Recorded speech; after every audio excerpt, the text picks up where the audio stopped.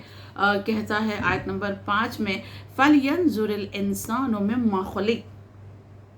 انسان کو دیکھنا چاہیے کہ وہ کس چیز سے پیدا کیا گیا ہے۔ اب اللہ پہلے اپنی خلقت یاد دلا رہا ہے کہ تم اپنی خلقت کو یاد کرو، وہ جو زمین پر اکڑتے پھرتے ہو، وہ جو زمین پر تکبر کے ساتھ پیر رکھتے ہو، وہ زمین پر جو غرور کے ساتھ چلتے ہو اور اپنے سے نیچے والے انسان کو دبانے کی کوشش کرتے ہو، ان پر ظلم ڈھاتے ہو، تم پہلے دیکھو تو تمہاری حقیقت کیا ہے، تم کس چیز سے پیدا کیے گئے۔ اور پھر آیت نمبر 6 میں یاد دلاتا ہے خُلِقَ مِن مَاءٍ دَافِقٍ، تم ایک بہتے ہوئے پانی سے،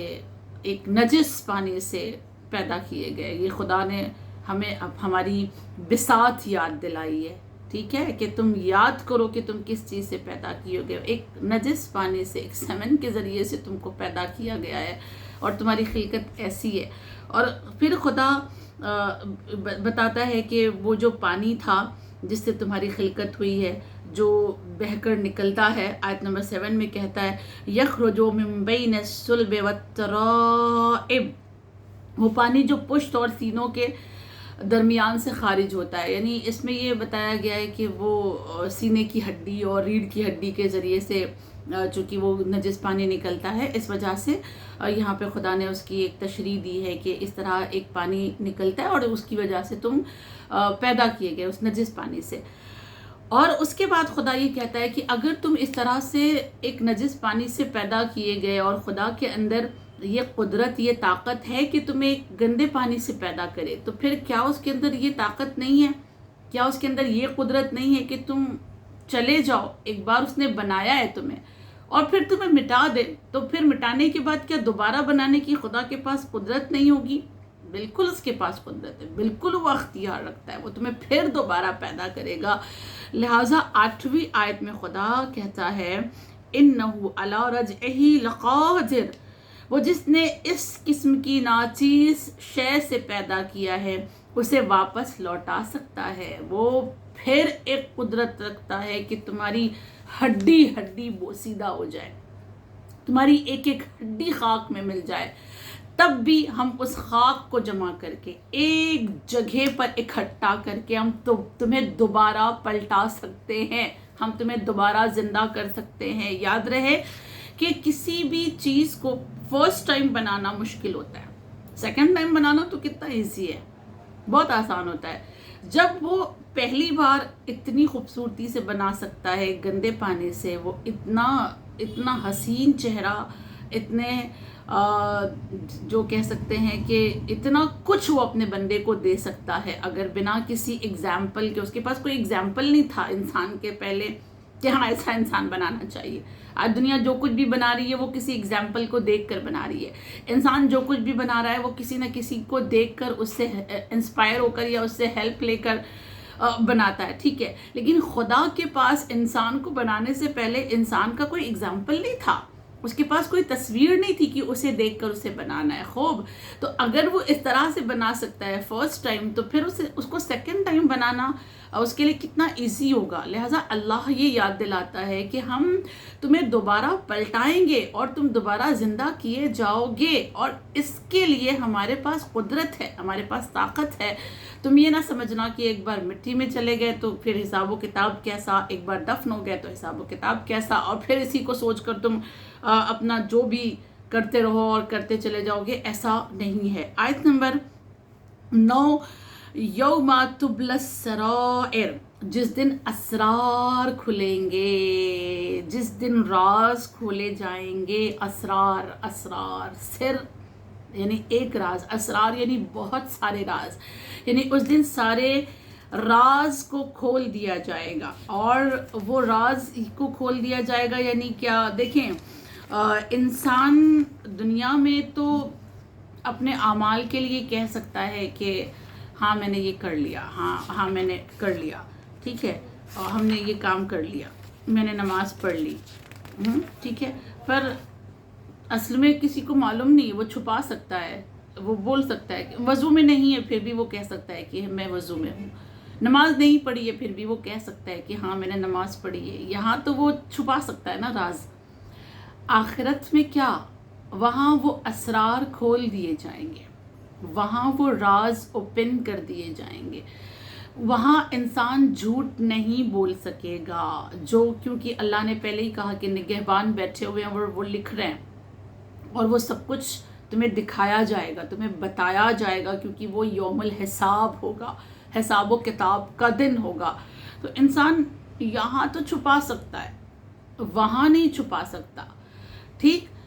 معاذ ابن جبل نے جب رسول اللہ صلی اللہ علیہ وآلہ وسلم سے اس آیت کے بارے میں پوچھا تھا کہ یا رسول اللہ وہ اسرار جس کے بارے میں اللہ یہ کہتا ہے کہ وہ آشکار کر دیے جائیں گے، وہ کون سے راز ہیں جس کے بارے میں اللہ کہہ رہا ہے، کیا کون سا راز کھول دیا جائے گا؟ تو نبی کریم صلی اللہ علیہ وآلہ وسلم نے فرمایا وہ سرائر، وہ اسرار تمہارے اعمال ہیں، مثال کے طور پہ تمہاری نماز، تمہارا روزہ، تمہارا زکوٰۃ، تمہارا وضو اور ہر واجب عمل جو اللہ نے تم پر واجب کیا تھا، اور وہ پنہان ہے لوگوں کے اوپر یعنی آشکار نہیں ہے۔ کون نماز پڑھتا ہے ہمیں کیا پتا، کون خمس دیتا ہے ہم کیا جانے، وہ آشکار نہیں ہے، لیکن وہاں جو اللہ نے واجب قرار دیا ہے، اور اگر تم نے یہاں پر وہ انجام نہیں دیا تو وہ راز وہاں پر آشکار کیے جائیں گے، یعنی ہمارے وہ اعمال کی بات ہو رہی ہے۔ اور پھر کیا ہوگا؟ آیت نمبر 10 میں کہا فَمَا لَهُ مِن قُوَّةٍ وَلَا نَاصِرٍ، اور اس کے لیے کوئی قوت اور مددگار نہیں ہے۔ اور جب وہ اسرار کھول دیے جائیں گے اور اعمال کم ملیں گے، اللہ نہ کرے کبھی ایسا ہو، ہر مومن جو ہے وہ اپنے طریقے سے بہترین عمل انجام دینے والا ہے، خدا ہر مومن کو جنت نصیب کرے اور یوم الحساب کے دن اسے سرخرو کرے، اس کی عزت و آبرو کی محافظت کرے۔ تو جب کھول دیے جائیں گے تو کیا ہوگا؟ وہاں کوئی مددگار نہیں ہوگا، کوئی حامی نہیں ہوگا، انسان کسی کو پکار نہیں سکے گا، کوئی کسی کی مدد کے لیے نہیں آئے گا۔ یہاں تو انسان ایک دوسرے کی مدد کے لیے پہنچ جاتا ہے، کوئی مشکل آ جاتی ہے تو انسان مشکل کو حل کرنے کے لیے دوستوں کو اپنے ساتھ پاتا ہے، رشتہ دار آ جاتے ہیں، پڑوسی آ جاتے ہیں۔ لیکن قیامت کا مرحلہ ایسا ہوگا کہ روایات یہ کہتی ہیں کہ ایون والدین بھی اپنی اولاد کا ساتھ دینے سے انکار کر دیں گے، اور وہ کہیں گے کہ ہم خود پریشان ہیں، اس وقت ہمارے اعمال خود اتنے کم ہیں، ہم تمہیں اپنے اعمال کس طرح سے دے دیں۔ تو ہمیں بہت اس چیز کے لیے اویئر رہنا ہے کہ اللہ بار بار ہمیں یاد دلا رہا ہے کہ تمہیں پلٹ کر آنا ہے۔ آیت نمبر 11، پھر اللہ نے کچھ قسمیں کھائی ہیں، اور کچھ قسمیں کھانے کے بعد پھر خدا نے کچھ ایک میسج دیا ہے ہمیں اور آپ کو۔ آیت نمبر 11 میں کہتا ہے وَالسَّمَاءِ ذَاتِ الرَّجْعِ وَالْأَرْضِ ذَاتِ الصَّدْعِ إِنَّهُ لَقَوْلٌ فَصْلٌ۔ ترجمہ دیکھیں 3 آیات کا، پر بارش آسمان کی قسم اور پر شگاف زمین کی قسم کہ یہ ایک سچی بات ہے۔ اور کیا ہے سچی بات ہونے کے علاوہ؟ وما ہوا بالحزل، اور یہ مذاق نہیں ہے، یہ مذاق نہیں ہے، یاد دلا رہا ہے اللہ۔ پہلے اللہ نے آسمان کی جو بارش ہوتی ہے اس کی قسم کھائی ہے، کیا وجہ ہے، کیا ریزن ہے، یہ آپ سب جانتی ہیں کہ بارش جو ہے وہ ایک بہت ہی زیادہ فضیلت رکھنے والی چیز ہے، بارش کی وجہ سے انسان کی زندگی ہے، اور اگر بارش نہ ہو تو انسان کی زندگی کا خاتمہ ہو جائے گا، اس لیے اللہ نے بارش کی قسم کھائی ہے۔ اور پھر اللہ نے جو ہے اس زمین کی قسم کھائی ہے جو شگاف ہوتی ہے۔ بعض زمینیں جو ہوتی ہیں وہ شگاف ہو کر بارش کے پانی کو سٹور کرتی ہیں، بعض زمین جو ہوتی ہیں وہ شگاف ہو کر بیج کو باہر نکال کر درخت پیدا کرتی ہیں، اور کھیت میں جو دانے بھی آتے ہیں وہ بھی زمین کے شگاف ہونے کی وجہ سے آتے ہیں۔ تو زمین اور بارش کا جو ہماری زندگی کے لیے اہمیت ہے، یہ دونوں چیزیں جو انسانی زندگی کے لیے ضروری ہیں، اللہ نے ان دونوں چیزوں کی قسمیں کھائی ہیں، اور دونوں چیزوں کی قسمیں کھانے کے بعد خدا یہ کہتا ہے کہ یہ ایک سچی بات ہے، سچی بات ہے یعنی کہ تمہیں زندہ کیا جائے گا، اور یہ ایک حقیقت ہے کہ تم پلٹائے جاؤ گے، اور یہ حقیقت ہے کہ وہاں تمہارا کوئی حامی اور کوئی مددگار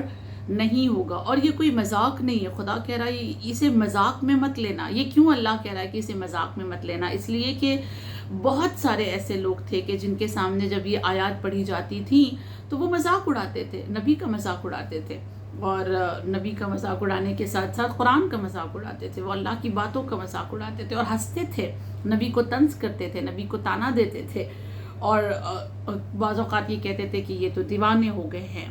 اور ان پہ تو پتہ نہیں کیا ہو گیا ہے، جادو ہو گیا ہے، اور یہ اس طرح کی باتیں کرتے ہیں، بہکی ہوئی باتیں. اس طرح کی باتیں نبی کے لیے کی گئی ہیں. آپ دیکھیں کتنا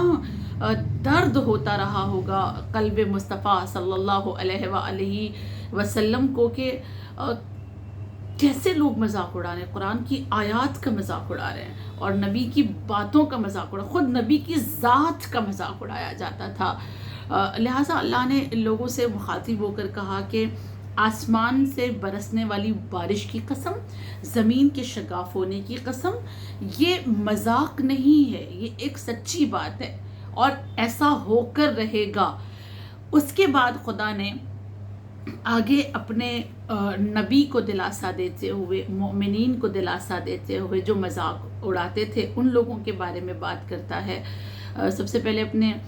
نبی کو دلاسا، ظاہر سی بات ہے اللہ کا پیغام دے رہے ہیں اور اللہ کے پیغام کو دینے میں ان کو اذیت مل رہی ہے، ان کا مذاق اڑایا جا رہا ہے، تو اللہ بھی اس چیز کو پسند نہیں کرتا نا. لہٰذا خداوند کریم نے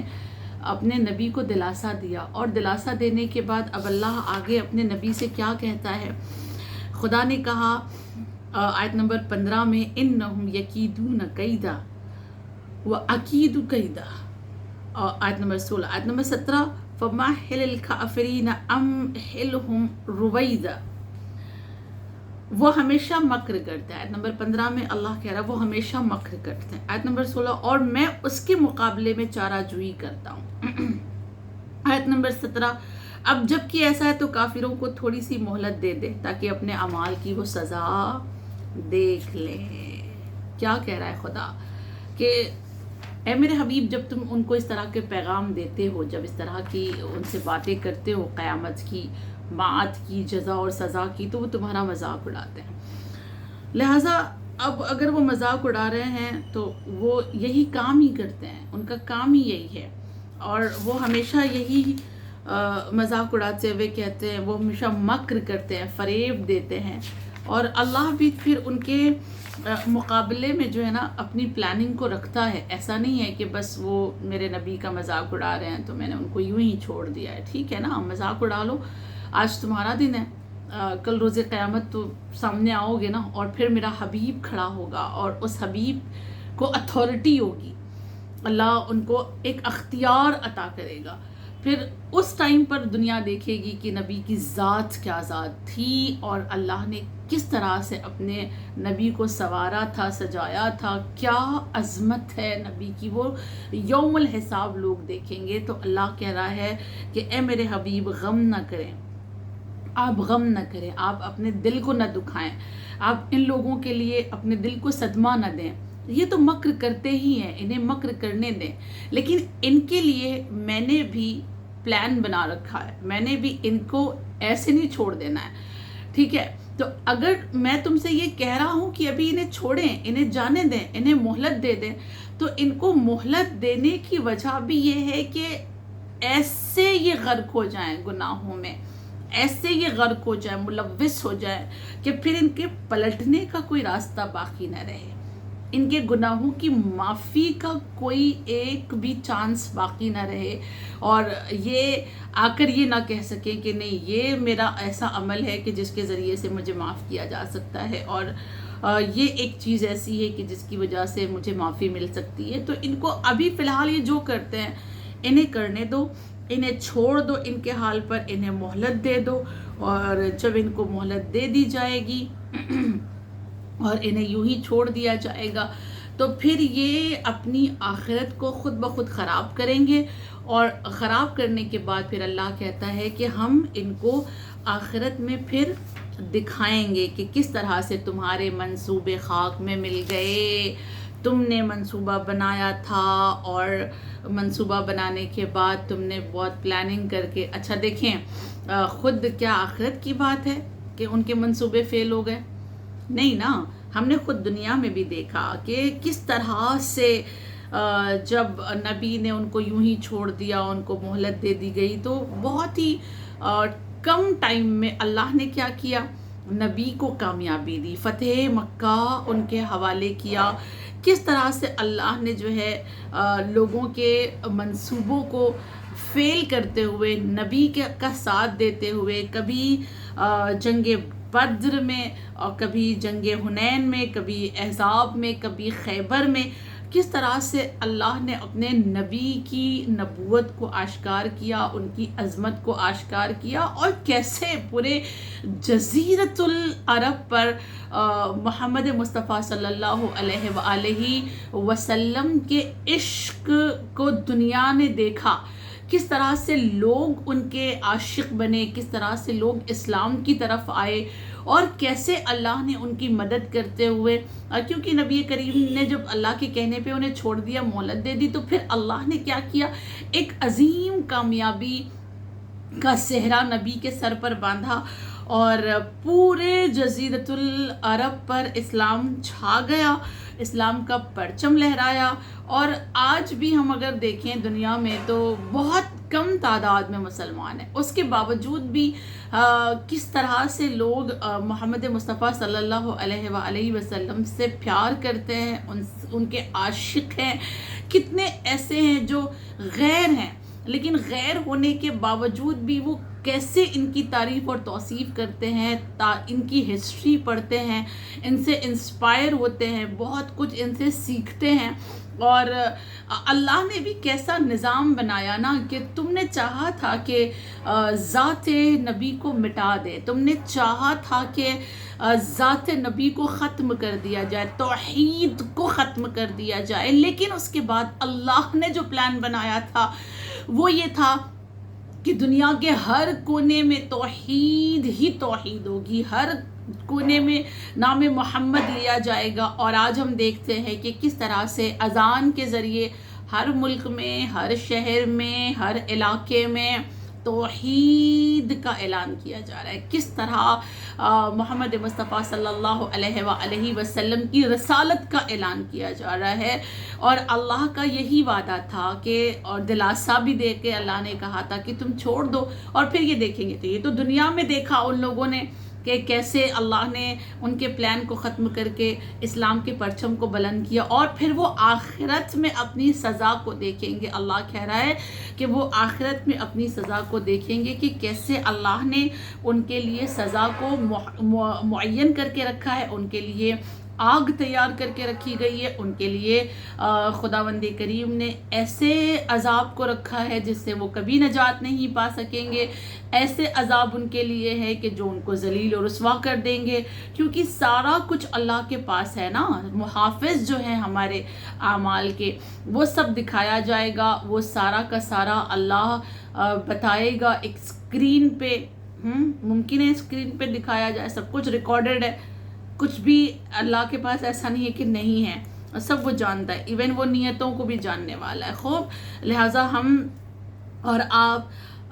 لوگوں کے طنز اور طعنے پر کبھی خاموش رہنا بھی سیکھیں، جیسے نبی خاموش تھے۔ پھر ایک دن اللہ کے جو منصوبے ہوتے ہیں نا، وہ کچھ ڈیفرنٹ ہوتے ہیں، وہ مطلب اس کا جو منصوبہ جب سامنے آتا ہے نا، پھر انسان کی آنکھیں پھٹی کی پھٹی رہ جاتی ہیں، اچھا اللہ نے یہ پلان بنایا تھا۔ تو ہم بھی صبر کریں انشاءاللہ، اور خداوند کریم کی بارگاہ میں ایک دن پلٹ کر جانا ہے، لہٰذا دعا کریں کہ خدا ہمیں اس قابل بنا دے کہ ہم تیرے سامنے کھڑے ہو سکیں، ہمارے اعمال کو نیک کر دے، ہمارے گناہوں کو معاف کر دے، اور بحق محمد مصطفیٰ صلی اللہ علیہ وآلہ وسلم تو ہمیں اس جنت میں داخل کرنا بحق سورہ طارق، جس میں تیرے پیغمبر، تیرے نبی موجود ہوں۔ وآخر دعوانا ان الحمد للہ رب العالمین۔ سورہ فاتحہ کے التماس، اللہم صلی علی محمد وآل محمد۔ بسم اللہ الرحمن الرحیم، الحمد للہ رب العالمین، الرحمن الرحیم، مالک یوم الدین، ایاک نعبد وایاک نستعین، اہدنا الصراط المستقیم، صراط الذین انعمت علیہم غیر المغضوب علیہم ولا الضالین۔ بسم اللہ الرحمن الرحیم، قل هو اللہ احد اللہ الصمد، لم یلد ولم یولد ولم یکن لہ کفوا احد بسم اللہ الرحمن الرحیم قل هو اللہ احد اللہ الصمد لم یلد ولم یولد ولم یکن لہ کفوا احد بسم اللہ الرحمن الرحیم قل هو اللہ احد اللہ الصمد لم یلد ولم یولد ولم یکن لہ کفوا احد ان اللہ وملائکتہ یصلون علی النبی یا ایھا الذین آمنوا صلوا علیہ وسلموا تسلیما اللہم صل علی محمد وعلی محمد وعجل فرجہم. سورہ فاتحہ، سورہ اخلاص اور درس قرآن مجید کا نذرانہ. 14 معصومین بار امام بنیادان پاک شہیدان کرب و بلا، سیران کرب و بلا و یتیمان کرب و بلا کی بارگاہ اقدس میں ہدیہ کرتے ہیں. اس کے توفیل میں جو بھی ثواب ہو جملہ مرحوم مؤمنین والمؤمنات، تمام علماء، تمام شہداء، تمام مجتہدین کی ارواح کو بخشتے. خصوصاً جو لوگ